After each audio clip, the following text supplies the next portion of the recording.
Hey guys, how's it going? Cheers. Chappy here. Chap's Fantasy Chat. Just watching some NCAA basketball.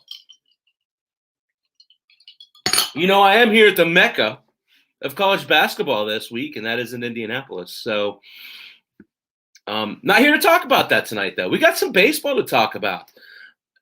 You know, I'm not going to lie to you.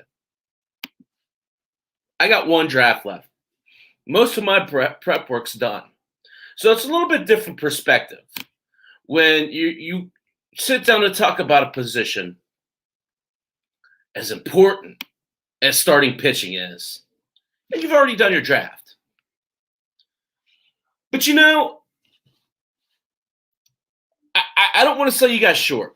I want to give you guys, just like I have the entire time, I want to give you guys some strategy on how to properly attack your starting pitching position, knowing what kind of league you're in, setting up differently in a roto than you would in a daily change league, your depth or your bench size, all those sorts of things. But most importantly, I want to talk about strategy and how you draft. I've kind of alluded to this as I've gone through all these other positions, but I think it's really important to drive the point home. I am not of the mindset that you draft one of these top 3 or 4 pitchers in the first round. I don't think it's not that I don't think they're good pitchers. I certainly do. They have elite statistics. Granted, superior to that of those pitchers directly below them. But my argument is, you're not getting a Ronald Acuna statistic back on that offensive category. You're not able to get a Juan Soto equivalent in the second or third round. I've pivoted away from pitching in every format I've been in this year because of the depth,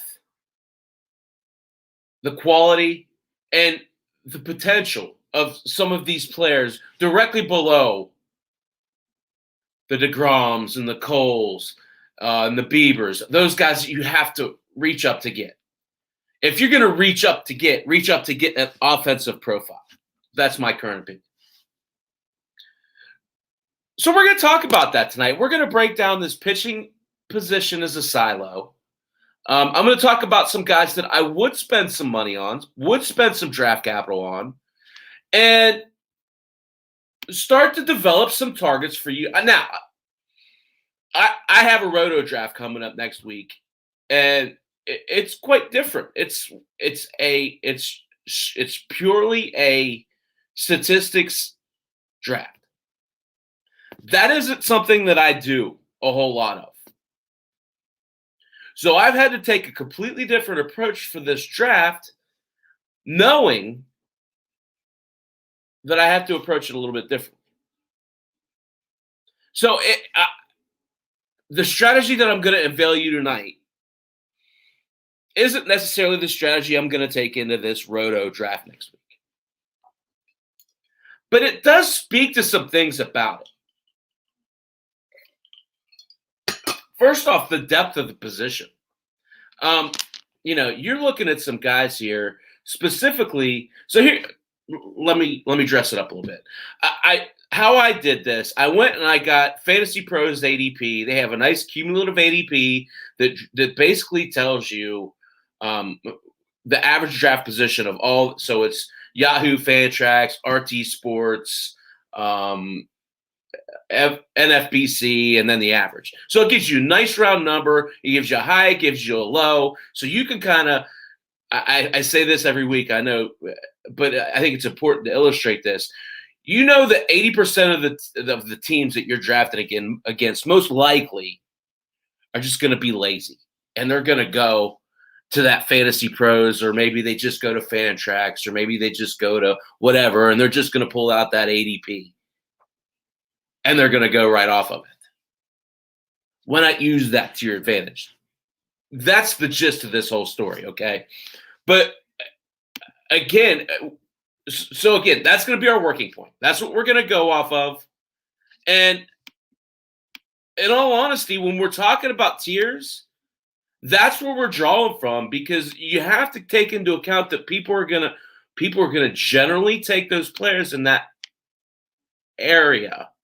So if you value a Blake Snell more than, say, an Aaron Nola, knowing that Blake Snell is a 46 ADP and knowing that Aaron Nola is a 22 ADP, you can then justify, by having made your list and knowing your true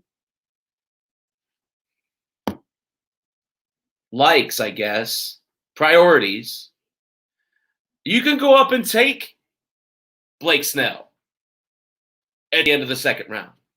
And you could justify that, saying, I took him here because he was my, fourth pitcher overall. And the market value for that, eighth pitcher overall. And the market value for that eighth pitcher is the end of the second round. That's the justification in making your own list. Make sense?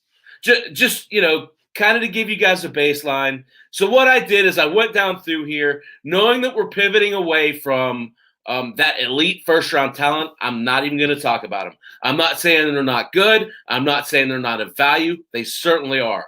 If you get a chance to get Bieber, if you get, I have Bieber in a couple dynasty-type leagues, and I'm ecstatic, but I'm just not going to go spending pick 10, 11, 12, 13 on Shane Bieber. I'm going to get that offensive profile first.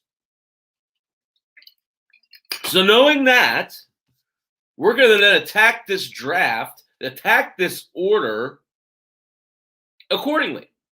And we'll start out. So I'm not going to sit here and read the ADPs to you. I don't think that's very valuable. But so you have 3 pitchers in the first round. You have, looks like 5 pitchers in the second round and 4 pitchers in the third. So you're at pitcher 11.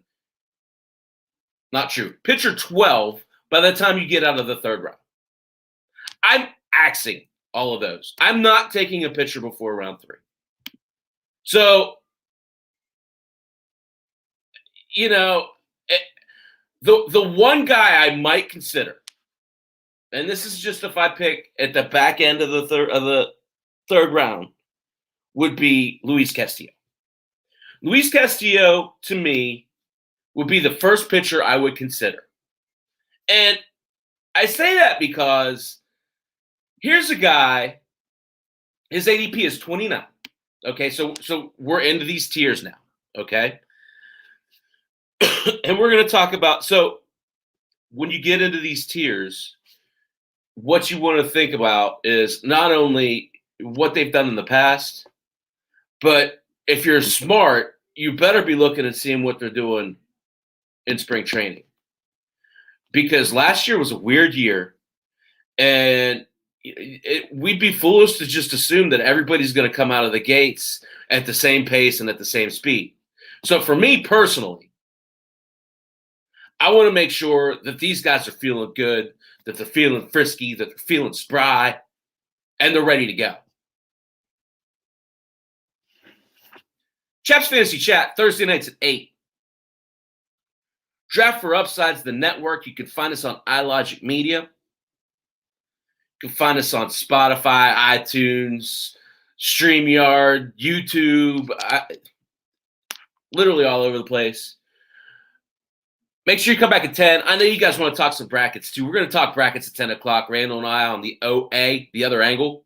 We're going to break down all of these first weekend games, and we're going to tell you who you can count on being there this time next week as these games ramp back up. Like I said, I'm here in Indianapolis, so there is a lot of hype going on here in this city right now. But there's equally as much hype for spring training and getting back to normalcy with baseball, and seeing fans in the stands. That's why it's really important to keep an eye on these spring training games, especially this year. Um, so so let's talk about some of these pitchers. Luis Castillo, you know, I feel like he's often underrated. He's a starting pitcher one. He has a career 10.0 Ks per nine rate and is averaging 3.14 Ks per every walk throughout his career. The thing I like about Castillo, he's a workhorse.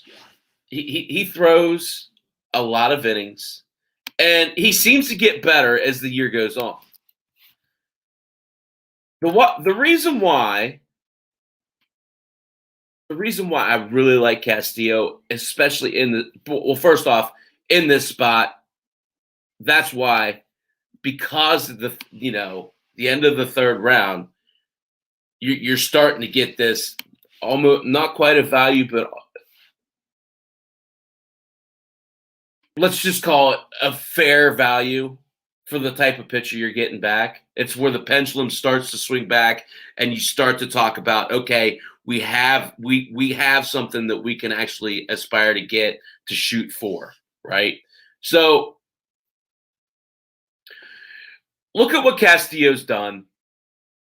He threw 70 innings last year. Again, that's about 200 innings. That's a pace for about 200 innings. 190 the year before, 169 the year before that. He's still just 28 years old. Ks per nine in the last 2 years, 10.7 Ks per nine, 11.4 last year. Controls the ball fairly well. The thing for me, especially when you look at pitchers like Castillo and you see that he plays in Cincinnati, you worry about that park. You can rest assured with Luis Castillo, look at the last 2 years. That's homers per nine. Home runs given up per nine last year was 0.6. And in 2019 is 1.0. You certainly can live with that, especially considering you could easily see a scenario where Castillo could be pitching somewhere else. And maybe that's Yankee Stadium. Yankee Stadium is a pretty small stadium too, right? It's good to know that you have that pitcher who plays well in small ballparks. That's why, for me, I really like this young man here. Again, he's 28 years old. The thing that, again, you'll see this is a recurring theme. I want to keep bringing this up. What's he doing in spring training? So he had some travel issues with, I don't remember if it was COVID or whatever. So it was a late arrival to spring. But that said, he started off with a bang.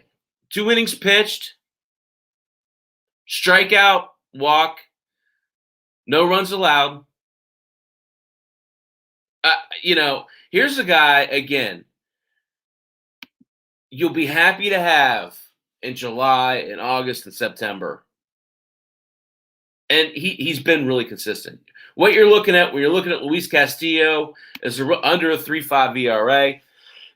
Again, around between 9 and 10 Ks per nine, a decent K to walk rate, and quite honestly, his biggest appeal is staying in ball games. He's one of those guys. I can't remember where I heard this, but there is pure appeal, especially at the pitching position, to having guys that are out there.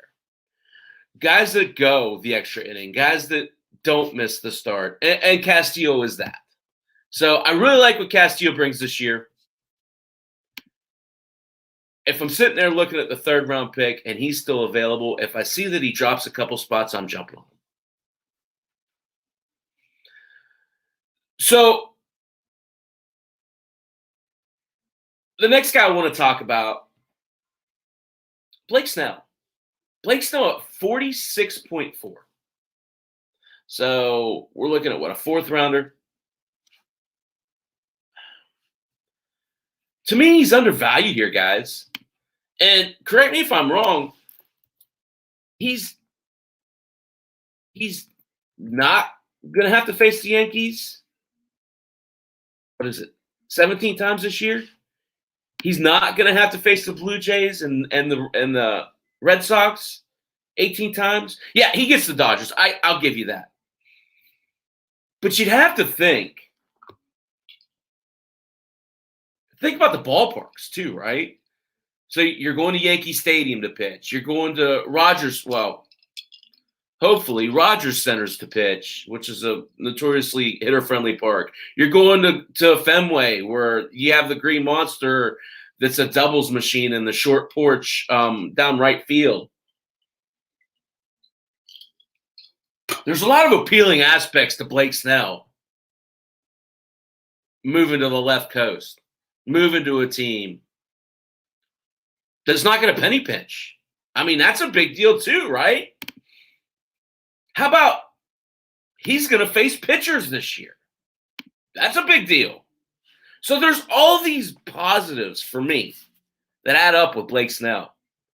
And when you're talking about a fourth-round pick and a guy who has the potential to be the front end of your staff, guys, he's won Cy Young.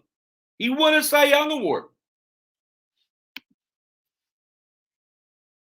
2018, he was 21-5 with a 1.89 ERA.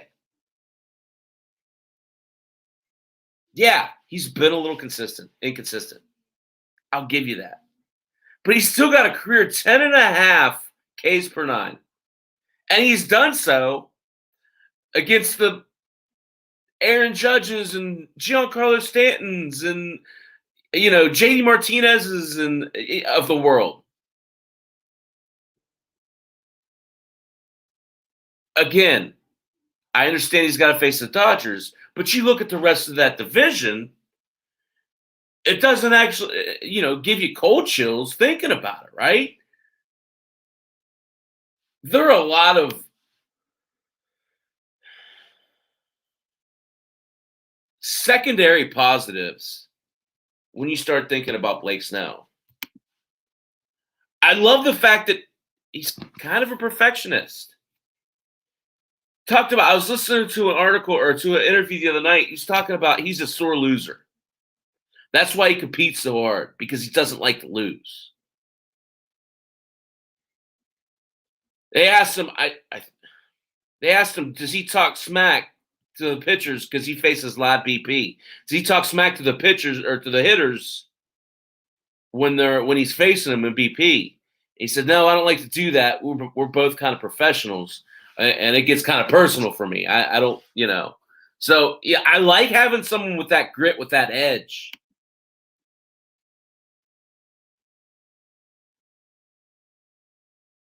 He's looked sharp this spring. 4-to-1 K to walk ratio. Hasn't pitched a whole lot yet. But I like where he's at mentally. He talked in that article about how his goals that he set were really unique. He said he wanted to focus more and work harder, understand myself, put myself in an opportunity to win. Fourth rounder, guys. Fourth rounder. Value. Blake Snell.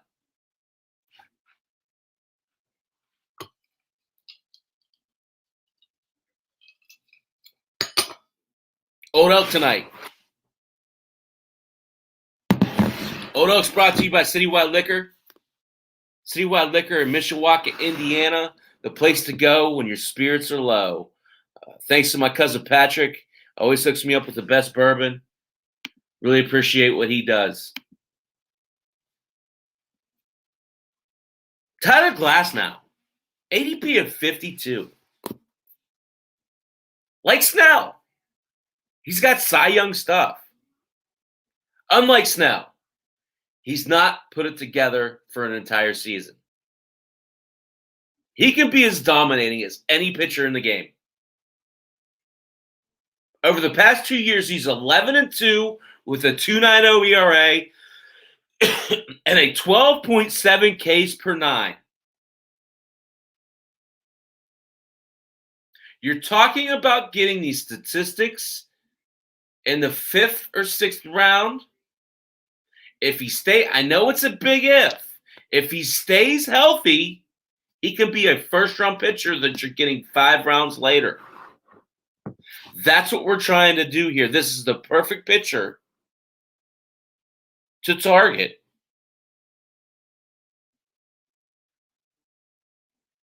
There is a fair amount of risk. He suffered a bit of injury. He's also suffered some regression when he was with the Pirates. I'm pretty confident he's past that, though. First off, the Rays know how to develop players. And I know I say that all the time. But it's true. It's not false.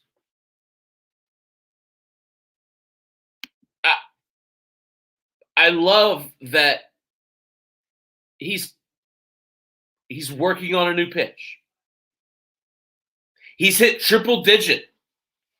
He hit triple digit 4 times on the radar gun in his first outing. But more importantly, he said he had better command on his pitches. He was able to hit spots. That's what changes a good pitcher to a great pitcher. He's added this slider cutter pitch to his repertoire. So before his fastball, curveball, changeup. But what he says is this slider cutter, it adds another plane that he didn't have before. And he talked about last year struggling with command. Command is different from control. Command is placing it in the strike zone. Command on his curveball. He says he feels like he has much better command on this slider cutter than he did on the curveball. So, a lot of good things I'm hearing. He's throwing 100 miles an hour. He's pain-free. He's got a new pitch. I love Tyler Glasnow. I love him even more in the 5th round.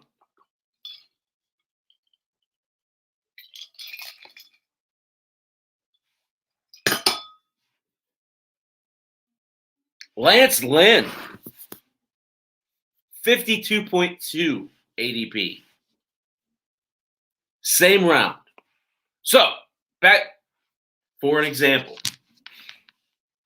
What's stopping you from going out and in the 4th round, picking up Lance Lynn, and in the 5th round, coming back and getting Tyler Glasnow? Does that solve your problem? Then you got 3 picks at the top to get your elite offensive profiles and come back with those 2 aces in the 5th and 6th round. I love Lance Lynn. I've been a big fan of his for a while. He's an old school pitcher. He's a true workhorse. He's the epitome of what a pitcher used to look like. He's also been superimposed into one of the best teams in the league. Going over to the White Sox, he kind of forms one heck of a 1-2 punch with Lucas Giolito. And by design, those two could win a lot of games. And then you throw in the fact that he has these elite numbers. Sneaky elite numbers. Because I think a lot of people, when you think about Lance Lynn, you don't think elite pitcher. You might think pretty good pitcher. But you don't think elite pitcher. You're looking at a career, 9 years, career 3.57 ERA. Career 8.9 Ks per 9. And career 2.67 Ks for walk. Now, you look at his last 3 years. Ks per 9, 10.1, 10.6, 9.5. Case per walk. So 4-1 is really good. 4 Ks per every walk is a good ratio. Last 3 years, 4.36, 4.17, 3.56 in the shortened year. Now, throw in that he's going to be on a team that's so from Texas to the White Sox. It's a big jump. He's going to have better pitching things. He's going to have a better bullpen, less leads blown, better offense. Heck, better defense.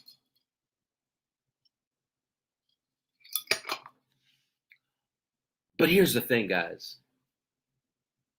Lance Lynn doesn't care about any of that.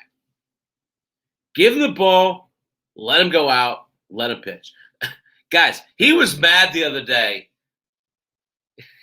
I think he went 4 or 5 innings, was cruising. He got mad at the coach for bringing him out in spring training. I don't see a scenario where this guy doesn't give you starting pitcher 1 statistics again in the 5th round. All of those guys that I just mentioned, to me, are comparable to what you're getting out of Bieber, Cole, or DeGrom 4 rounds later. There are a lot of good – again, I said it before. There's 12 pitchers between here and there. I skipped over a lot of – I skipped over Bauer, Darvish, Giolito, Buehler, Nola, Scherzer. I did that on purpose. I see no sense. There's absolutely no differentiation between Lucas Giolito and Lance Lynn, between Aaron Nola and Luis Castillo. I'll say it, between Yu Darvish and Tyler Glasnow. You're getting Yu Darvish at pick 18. Are you kidding me? As bad as he was, you're going to take a 2nd-round pick on Yu Darvish? I can't do it, guys. There's too much risk there.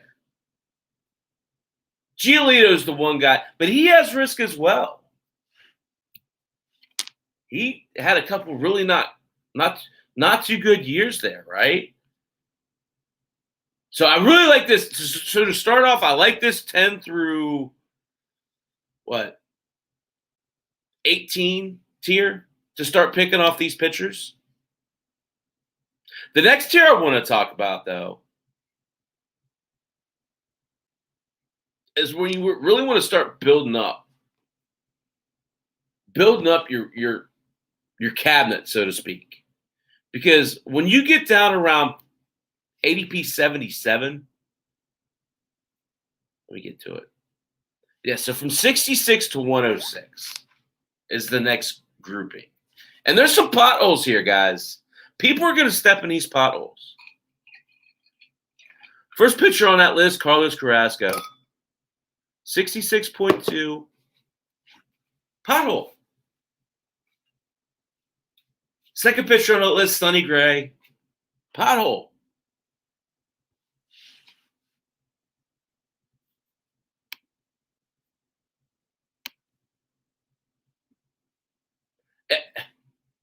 River City, thank you. So the question is, what is the latest you could take your first starter? Again, for me, I am going into drafts and I am targeting right around that Tyler Glasnow. So Blake Snell, Tyler Glasnow, Lance Lynn, to me, is the last aces. I want one of those guys, and then I'm going to try and – you really want 2 of those guys, right? So you're looking at ADP, 45 to 52. But again, you want to target these guys.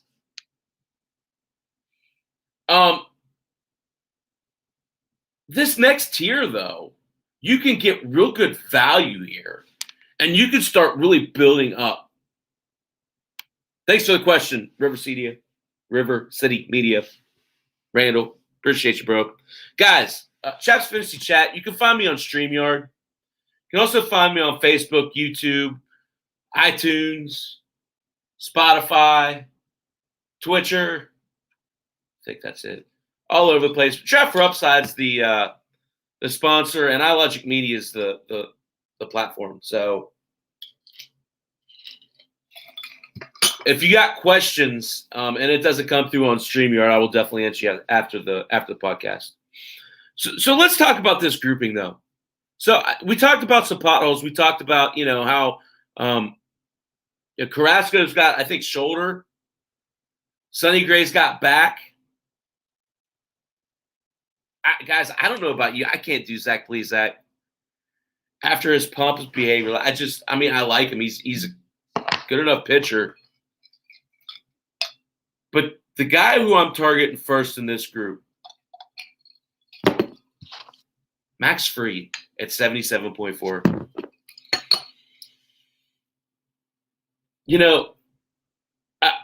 The thing about Fried is, so the last 2 years, he's been phenomenal.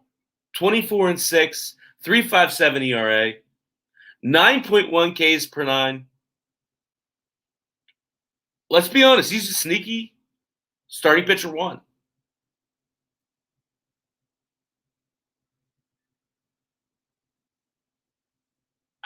He's doing it on a team, too, that they have a great offense. They've got a great staff. The reason why I like Max Fried, he's a perfectionist.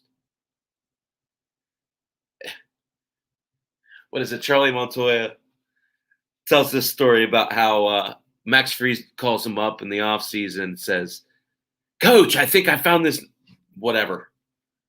New pitch or new delivery or new approach, whatever it was." And Montoya says it was like, I don't know, December or whatever. And he's not even thinking about baseball. And he knows that, Max Fried is taking this seriously and always working on getting better. It showed last year. And so first off, let's take a few looks at Baseball Savant. So last year, Fried had a 92nd percentile barrel rate at 3.3%. Elite, his exit velocity was in the 98th percentile. Hard hit was the top 2% of the league.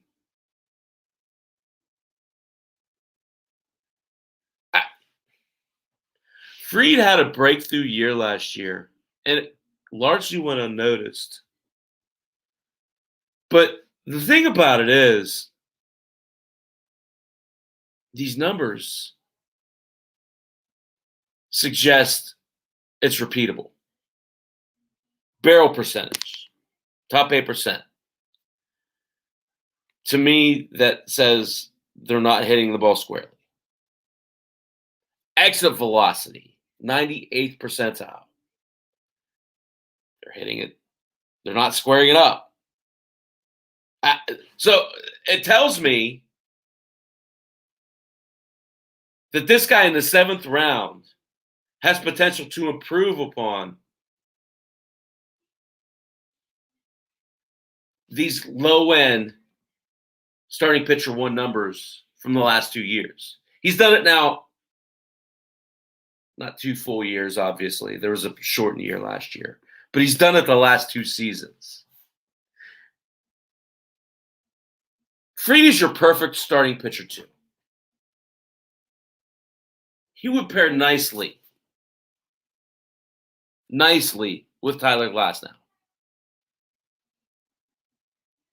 So whereas you can wait on your pitcher a few rounds, you want to double tap him to get that really good second pitcher.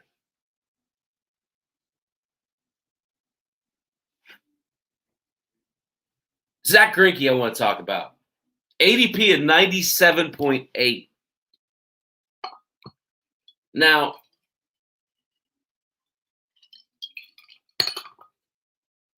A lot's being asked of Greinke.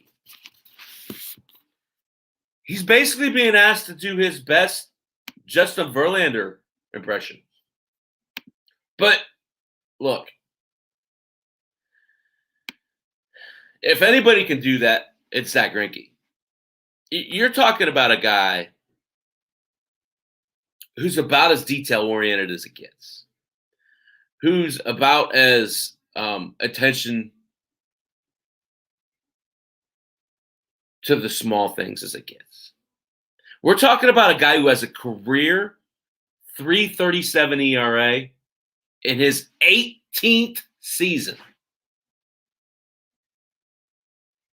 A career 4-to-1 walk to K rate, or K to walk rate. Career over 18 years. That's impressive stuff. The thing I love most,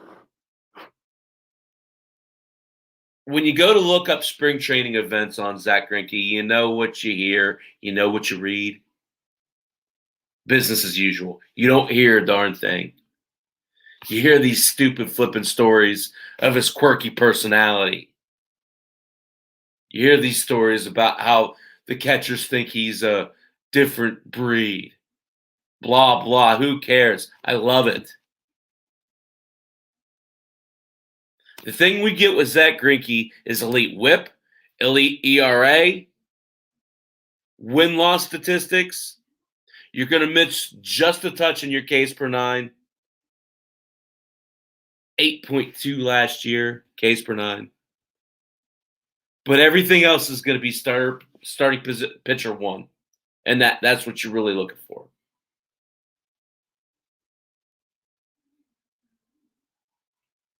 Some other guys I don't necessarily trust as much in this position, in this category.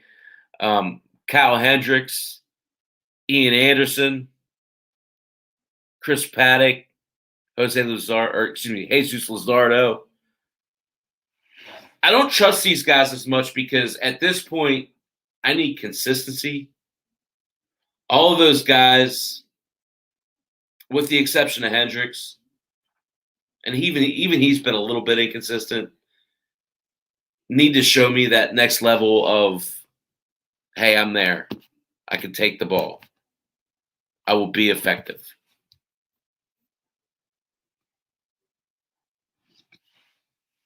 Guys, make sure to come back at 10. OA, the other angle, Chappie and RC. I tell you, we're going to talk about some pitching. We're going to talk about closing a little bit tonight. But we're also going to talk about some value pitchers, and we're going to break down all of these NCAA tournament first round matchups. We're going to tell you who's going to be left standing next weekend when we meet again. So, please make sure and check that out. Check out all of our stuff on Draft for Upside. If you like what you hear, hit like, subscribe, whether you're on YouTube or Chap's Fantasy Sports Group, Draft for Upside, wherever you are. Make sure and support the content. I work hard to bring this to you, and really, it's fun. I love to do it. But I hope you guys enjoy it as well. So the next natural tier is some of the guys that I like from the hundreds ADP.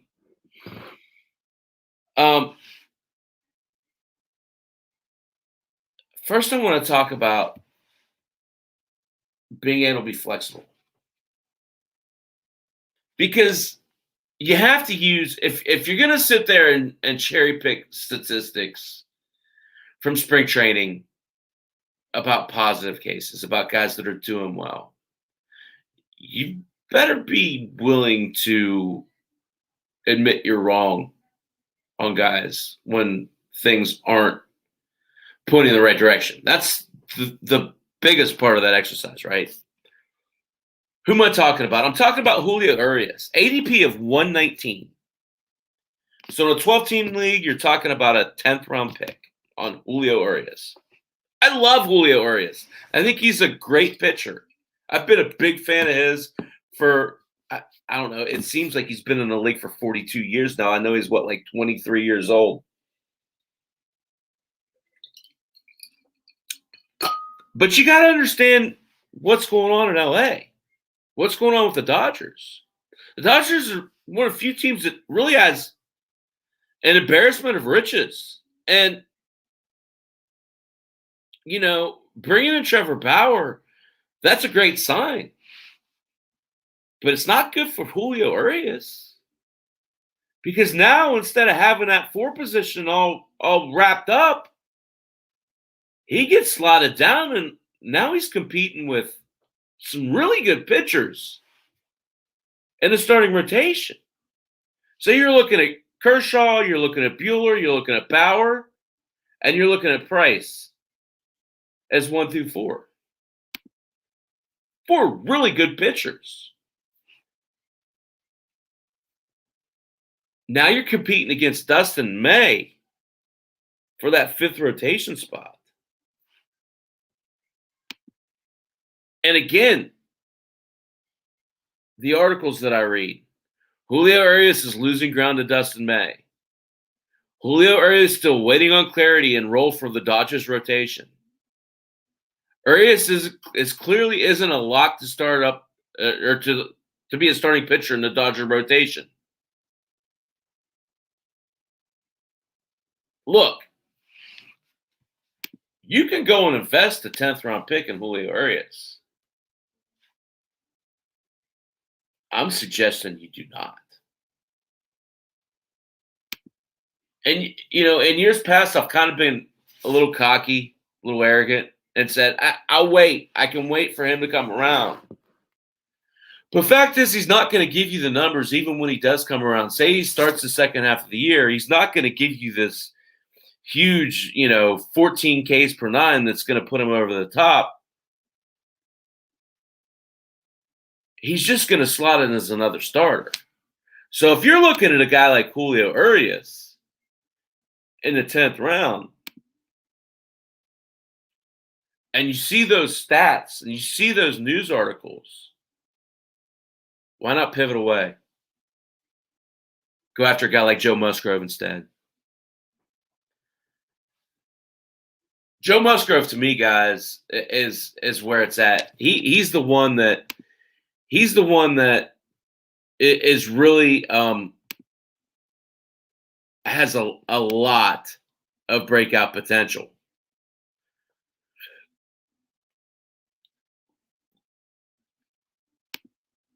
Look at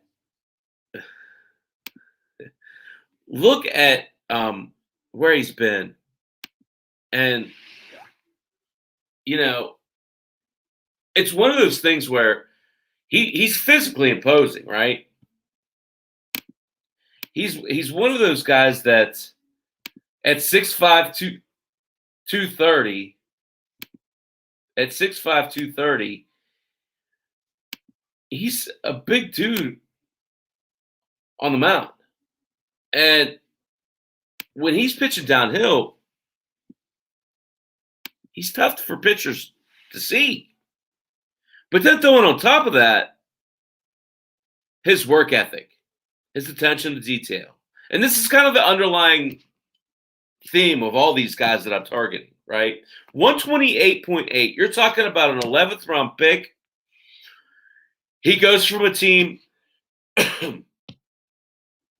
So he's improved his supporting rotation, right? The pitchers pitching in front of and behind him are better. The bullpen's better. The offense is better. The defense is better. His attitude is better. Just like I said earlier, there's a whole lot of positives going on here. And then you throw in the fact that there's a few points that are easy to point to for a sharp improvement. Drake beat Wichita State. For a sharp improvement from last year to this year and then from this year on. Again, at 6'5", 230, I've seen Musgrove multiple times here in Indy and in Pittsburgh. He throws a hard ball. It's tough to square up. His K rate went up from 2019 to 2020 from 21 to 34%. His whiff rate on his curveball went from 39% to 51% from 2019 to 2020. That's something you can point your finger at, guys. And again, throw in the fact that Big Joe is a perfectionist, that he is always working on his craft. This could be a breakout player of the year. This could be the best pitcher that San Diego acquired in the offseason. I'll say that again. Joe Musgrove could be the best pitcher that San Diego acquired in the offseason.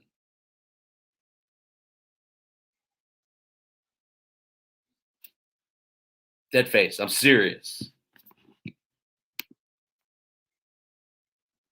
They interviewed him the other day. This man was giddy. He talked about everything. He talked about Asanola. He talked about Trent Grisham. He talked about the bullpen. He talked about everybody in his on his team. He is so excited to be on a competing team.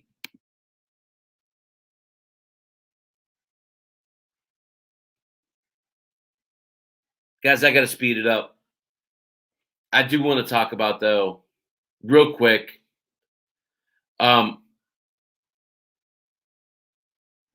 Sandy Alcantara at 140, only 25 years old.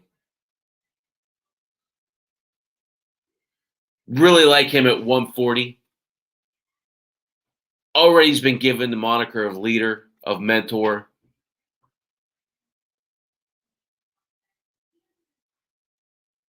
Miami's got a really good young staff, and it all stops and starts with Alcantara. It's got a second opening day start. Positives and negatives there. He's going to be going against Max Scherzer. He's going to be going against Jacob deGrom a lot. But Miami's young pitching staff is really good. Miami's pitching staff in general is really good. And this kid's kind of I don't know about you guys, but to me, he's got a little Jose Fernandez in him. High 90s fastball, sinker, also in the high 90s. There's a changeup and a curveball. Slider's his other big pitch. So it's four-seamer, sinker, slider. Really like him on this young Marlins pitching staff. 140. We're talking about a situation where he could be drafted a lot higher next year.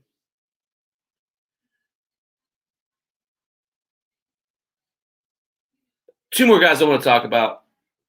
I really like Shohei Ohtani at 172. I know I've talked about him a lot in past shows, but I think it's important just to kind of nail down. Dude's throwing 100 miles an hour in spring training, and I get it.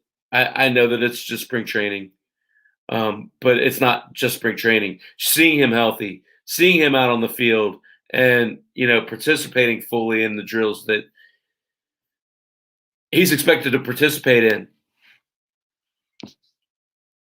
is something that, again, at 172, when you think back to when he first came over, he was a true starting pitcher one.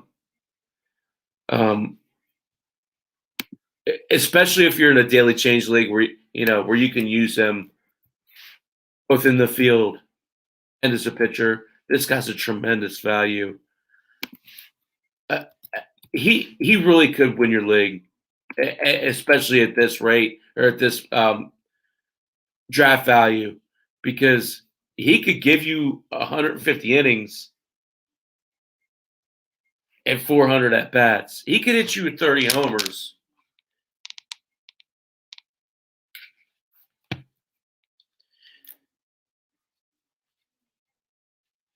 Sorry, came unplugged. He could hit you 30 homers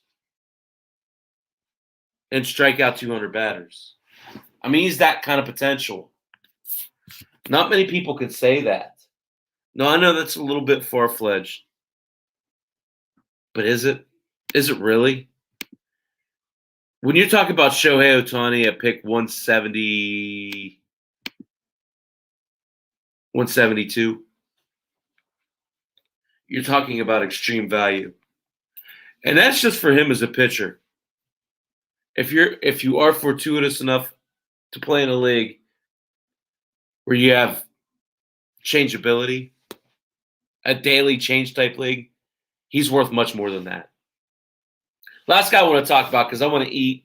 Coming back at 10. Make sure you come back at 10. Oh, wait, the other angle, Chappie and RC. Love this show. We talk about whatever the heck we want. We are going to talk some more about pitching. We're going to talk some more about some of these guys we haven't talked about. But we're also going to break down your brackets. We're going to set you up with a winning schedule to get through this first weekend. We're going to give you some good bets. We're going to give you current events, what's happened, and just have a good time with it. So we'll get you all set up for this first weekend. But before I go, I want to talk about Tyler Mahle, ADP of 182. To me, this guy is Sonny Gray when the Reds trade Sonny Gray. You want to talk about an improvement. I've known about this guy since he was a minor league pitcher. It's one of those guys that kind of has some folklore ability to him. Heard about him from a buddy at work who's a big Reds fan who goes to the minor league games. You know, Pittsburgh's minor league teams here in Indy, so there's a lot of Louisville's, Cincinnati's AAA team. So they play a lot. Talking about this Mahle kid and how good he was as a pitcher. And I looked, and he's not a very high draft pick and not a highly touted prospect. But, boy, he sure lived up to the hype. He showed a vast improvement from 2019 to 2020. The biggest for me was the improvement in Ks per nine. He went in 2019 as a second-year player, 9 Ks per nine, 9.0, to last year 11.3.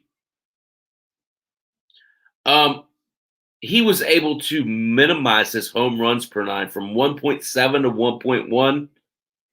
That's significant in Great American Ballpark. But the most important thing is he shaved a 1.5 off of his ERA. He had a 3.59 ERA last year in 9 starts, excuse me. We're talking about a guy who seems to be growing into his role as the workhorse for the Reds. And yes, he's not necessarily going to be the shiniest toy on the shelf. Never will be. But if you're talking about a guy who's going to strike out 11 batters per nine, and he's going to throw a lot of innings. So innings pitched last year, 47. So you're looking, that's not a great example. He pitched 129 in 2019. So he's going to kind of continue to grow into that role. You kind of want to see him around 180. You're looking at a sneaky value.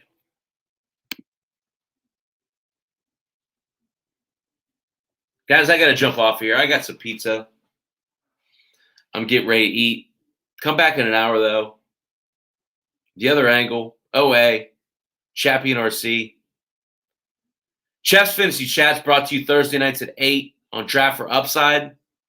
Draft for Upside can be found a number of places, but iLogic Media is where to find us. Find us on YouTube, Spotify, iTunes, all kinds of other platforms. Hope you guys appreciated this content. If you did, please hit like, subscribe so you get notifications when fresh content comes out. Good luck in your drafts. I hope I've given you some help as far as pitching goes and strategy in terms of pitching. Check back in an hour, guys. Thanks for everything. Good night.